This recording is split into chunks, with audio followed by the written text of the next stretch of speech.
அன்பானவர்களே, அன்பு வணக்கங்கள். மனிதர்கள் மரணத்திற்கு பின் எங்கு செல்கிறார்? வேறு ஒரு உலகத்திற்கு செல்வதாக கூறப்படுகிறது. அது என்ன உலகம்? பூமியைப் போலவே அந்த உலகம் இருக்குமா? அதை ஆவி உலகம் என்று கூறுகிறார்கள். அங்கு போகின்ற மனிதன் எப்படி வாழ்கிறான்? பூமியில் வாழ்வதைப் போலவே அங்கேயும் அவன் வாழ்க்கை நடைபெறுகிறதா?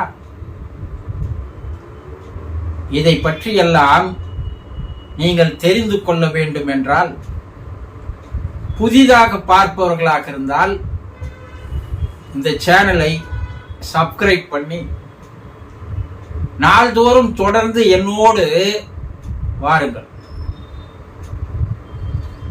பல்வேறு விஷயங்களை நீங்கள் தெரிந்து கொண்டு இந்த புவி உலக வாழ்க்கை முடிவதற்குள்ளவே ஒரு ஞானியாக, ஒரு தீர்க்கதரிசியாக, ஒரு அவதாரமாக, ஒரு தெய்வநிலை குணங்களோடு கொண்ட மனிதராக நீங்கள் மாற முடியும்.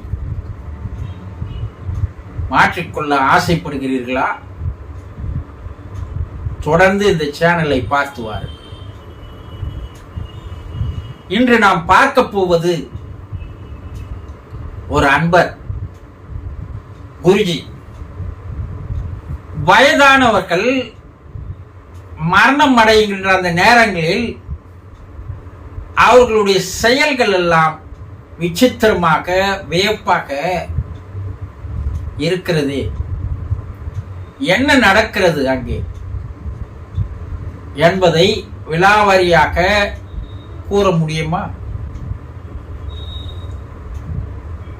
நம் வீடுகளில் ஒரு 80 வயது, 90 வயது, ரொம்ப வயதாகி போனவர்கள்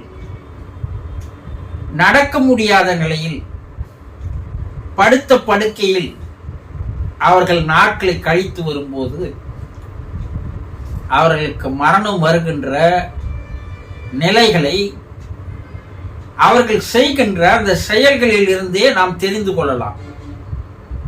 இன்னும் ஒரு வாரத்தில் வரப்போகுது, இன்னும் 2 நாள்ல மரணம் வரப்போகிறது, இன்றோடு அவருடைய வாழ்க்கை முடிய போகிறது என்பதை நீங்கள் தெளிவாக தெரிந்து கொள்ளக்கூடிய வகையிலே அவர்களுடைய செயல்கள் இருக்கும்.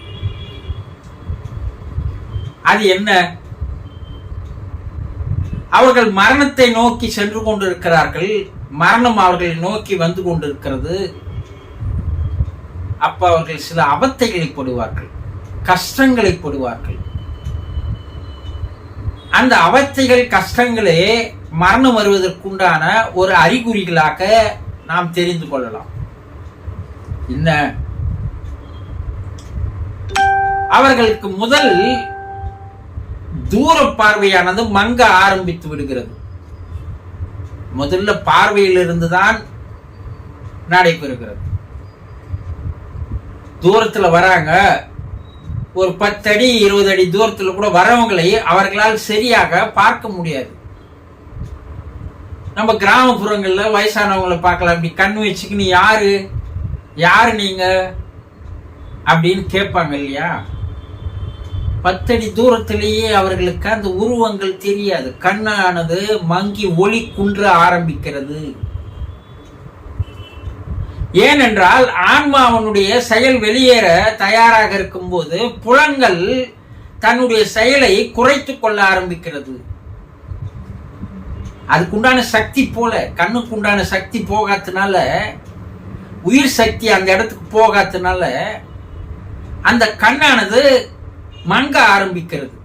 அப்ப எதிரில் இருப்பவங்களை பார்த்து, யார் நீங்க, எனக்கு தெரியலையே அப்படின்னு கேட்பாங்க. அப்போ கூடிய விரைவில் அவர்களுக்கு மரணம் வர ஆரம்பிக்கிறதான முதல் அறிகுறி.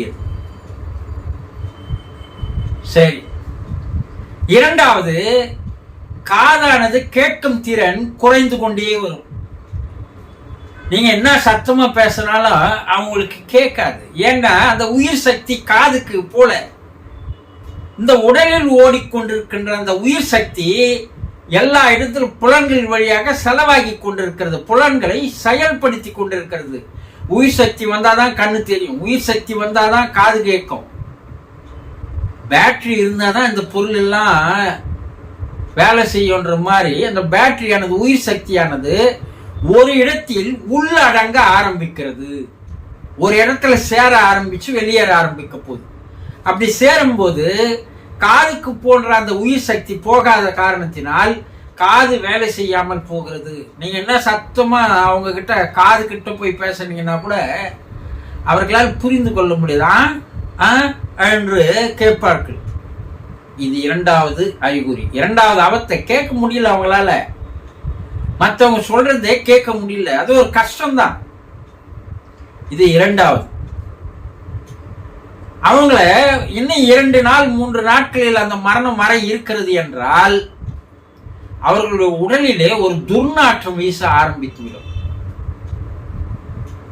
கிட்ட போனவே ஒரு விதமான துர்நாற்றம் வீசும். இது மூன்றாவது அவத்தை.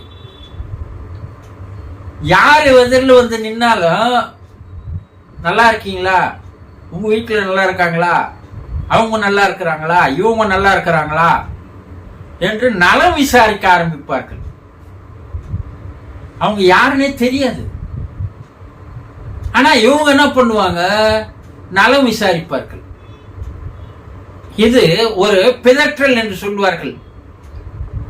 அந்த பிதற்றல் ஆரம்பித்து விடும். யாரை பார்த்தாலும் நல்லா இருக்கியா, உங்க அப்பா அம்மா நல்லா இருக்காங்களா, உங்க அக்கா தங்கச்சி நல்லா இருக்குதா, உங்க சித்தப்பா மாமா நல்லா இருக்காங்களா, உங்க பாட்டி பாட்னார் எல்லாம் இருக்காங்களா, அவங்க குடும்பத்தில் அது போல இருக்க மாட்டாங்க, இவங்க கேட்டுட்டு இருப்பாங்க. இது ஒரு அறிகுறி.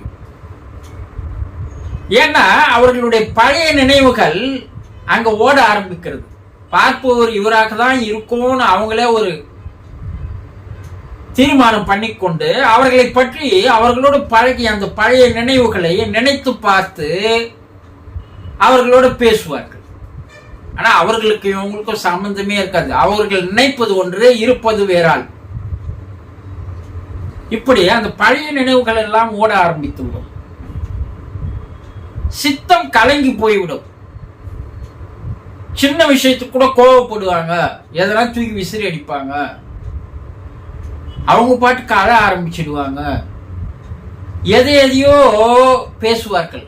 அவங்க பேசுறது நமக்கு புரியாது, ஆனா எதையோ பேசுவார்கள், பிதற்றுவார்கள், கண்ணீர் விடுவார்கள், கதறி அழுவார்கள். இது இன்னும் 2-3 நாட்களில் யாரோ என்னை வந்து கூப்பிடுறாங்க, யாரோ என்னை வந்து கூப்பிடுறாங்கன்னு எல்லாருக்கிட்டையும் சொல்லியிருப்பாங்க. யாரோ என்னை வந்து கூப்பிடுறாங்க, நின்றுனே இருக்கிறாங்க, என்னை கூப்பிடுறாங்க, என்னை கூப்பிடுறாங்க பிதற்றுவார்கள். யமன் எதிரில் வந்து யம தூதர்கள் இருக்கிறார்கள். அவர்களை பார்த்துட்டு அவங்களுக்கு தான் கண்ணு மங்களா இருக்குது, ஆனா யாரோ வந்து கூப்பிடுகின்ற ஓசை கேட்கிறது, எதிரில் நிற்கின்ற அந்த உருவம் தெரிகிறது, அதனால யாரோ கூப்பிடுறாங்க, யாரோ கூப்பிடுறாங்க என்று சொல்லுவார். பெரும் மூச்சானது, மூச்சு உள்வாங்கி வெளிவாங்கி விட்டுக்கொண்டே இருப்பார்கள். இது மிக அருகில் மரணம் வந்து விட்டது என்ற அர்த்தம். உள் மூச்சு வெளி மூச்சு வேகமாக வாங்கும்.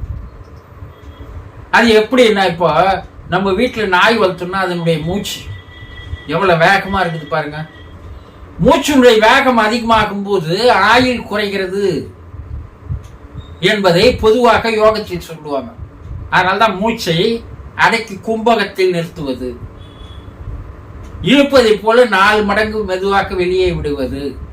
இப்ப மூச்சு வேகம் எடுக்குதுன்னா கிட்ட மரணம் நெருங்கிடுச்சு நம்ம புரிஞ்சுக்கலாம். எவ்வளவுக்கு எவ்வளவு அவங்களுடைய மூச்சு வேகம் எடுத்து ஓடுதோ, பெருமூச்சு எப்போது அவர்களுக்கு வருகிறதோ அப்போது மிக அருகில் வந்து விட்டான் யமன். அவங்களுடைய உடல் சூடு குறைந்து குளிர ஆரம்பித்து விடும், உடம்பு ஜில்லுன்னு ஆயிடும். மேல மேல துணி பொறுத்து சொல்லுவாங்க, போர்வையை பொறுத்து சொல்லுவாங்க, எனக்கு குளிர்து போர்த்து, எனக்கு குளிர்து போர்த்து. அந்த துணி எதுனா இருந்தா இழுத்து இழுத்து போத்திக்குவாங்க. அப்போ அவர்களுடைய உடல் குளிர ஆரம்பித்து விட்டது என்றால் அது ஒரு அவத்தை, கஷ்டம். அதை அனுபவிப்பார்கள். அது அருகில், மரணம் அருகில் வந்து விட்டது என்பதை புரிந்து கொள்ளலாம். எதையே நான் சாப்பிடணும், அதை எடுத்துட்டு வா, இதை எடுத்துட்டு வா. அவர்கள் வாழ்ந்த காலத்தில் எதையெல்லாம் விருப்பப்பட்ட சாப்பிட்டார்களோ அதெல்லாம் எடுத்துட்டு வர சொல்லுவாங்க. இப்ப அவங்களால சாப்பிட முடியாது, உடல் அதற்கு ஒத்துழைக்காது. ஆனா மனம் என்ன கேக்குது? அதை சாப்பிட்டுணும், இதை சாப்பிட்டுணும், நம்ம இன்னும் கொஞ்ச நாள் தான் இருக்க போறோம், அதுக்குள்ளேயே அதெல்லாம் சாப்பிட்டுணும், இந்த ஆசையை நிறைவேற்றிக்கணும், அதை எடுத்துட்டு வா, இதை எடுத்துட்டு வா, இது செய்து கொடு, அது செய்து கொடு என்று வீட்டில் இருப்பவர்களை உயிரை எடுப்பார்கள். உன்னாலதான் சாப்பிட முடியாது, ஏன் கேட்கிற? பரவாயில்ல, நீ எடுத்துட்டு வா. அப்படி அவர்கள் கேட்க ஆரம்பித்தார்கள் என்றால் அவர்கள் சாப்பிட்டாலும் பரவாயில்ல, சாப்பிடலானும் பரவாயில்ல, அவர்கள் ஆசையை தயவு செய்து நிறைவேற்றி விடுங்க. அது அவங்க நாக்குல ருசினா பார்க்கட்டும். இல்ல செய்து எடுத்துட்டு வந்துட்டோம், அது சாப்பிட முடியல என்ற எண்ணம் அப்புறம். ஆனா அவர்கள் கேட்டதை தயவு செய்து குடும்பத்தில் இருப்பவர்கள் அவர்கள் எதை கேட்கிறார்களோ அதை செய்து தந்து விடுங்கள். கேட்பதை தந்து விடுங்கள். அது கடைசி ஆசையாக கூட இருக்கலாம். அது நிறைவேறாமல் போனால் அது அலைந்து வண்ணமாக இருக்கும். இது அடுத்தது, தூக்கம் இல்லாமல் தவிப்பார்கள். தூங்க மாட்டாங்க, ராத்திரில பகல்ல தூக்கம் வராது. ரெண்டாவது பயம் இருக்கும். என்ன பயம்? செத்துருவோமோ, இறந்துருவோமோ, நம்ம குடும்பத்தெல்லாம் விட்டு நம்ம போயிடுவோமோ, புள்ள குட்டியெல்லாம் நம்ம விட்டு போயிடுவோமோ, யாராவது ஒருத்தர் என் கூடவே இருங்க, எனக்கு பயமா இருக்குது, என் கூடவே உட்கார்ந்து இருக்கிற, எங்கேயும் போயிடாதீங்க, கையை பிடித்துக் கொள்வார்கள். இதைதான் மரண பயம் என்று சொல்வார்கள். அப்ப எந்நேரம் அவங்க கிட்டே இருக்கணும்னு நினைப்பாங்க. நம்ம என்ன நினைக்கிறோம்? அட எனக்கு வேற வேலை இருக்குது, என்னை விட்டு தொலைன்னு சொல்லுவோம். ஆனா அவர்கள் அருகில் ஒருவர்கள் இருப்பது, யாராவது ஒருவர் மாற்றி மாற்றி இருங்க. அப்படி இருக்கின்ற, உயிர் போற நிலையில் இருக்கின்ற அவர்கள் செய்கின்ற செயல்களை எல்லாம் உன்னிப்பாக கவனித்தால் அந்த உயிர் எப்படியெல்லாம் பிரிகிறது என்பதை எல்லாம் புரிந்து கொண்டால் அதுவே ஒரு மாபெரும் படிப்பாகும், மாபெரும் ஞானமாகும்.